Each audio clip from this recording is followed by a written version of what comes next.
berpegang pada protokol kesehatan. Tenaga kesehatan Satgas COVID-19 di Kabupaten Muara Enim akan segera menerima insentif. Pemkab Muara Enim melalui Dinas Kesehatan dan pihak terkait sudah siap menganggarkan dana insentif selama 6 bulan terakhir. Pencairan dana insentif ini mulai dari bulan Januari sampai bulan Juni 2021. Kepala Dinas Kesehatan Slamet Oku Asmana menyatakan, pihaknya telah melakukan penganggaran dana insentif untuk 171 tenaga kesehatan yang terlibat dalam penanganan COVID di Muara Enim.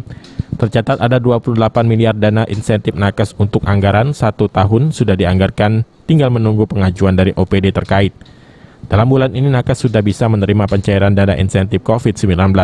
Jumlah tenaga kesehatan kita yang sudah kita anggarkan untuk 171 orang.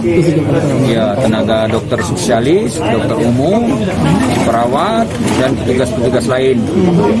Itu yang untuk di rumah sakit HM Rabaid. Dan juga ada yang di puskesmas. Untuk di puskesmas itu ditujukan dalam rangka kegiatan vaksinasi. Untuk insentif petugas vaksinator. Itu untuk petugas puskesmas dan juga untuk tenaga tracing yang di lapangan.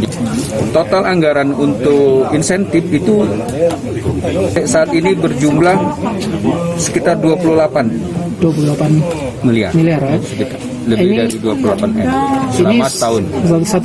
Ya, 1 tahun.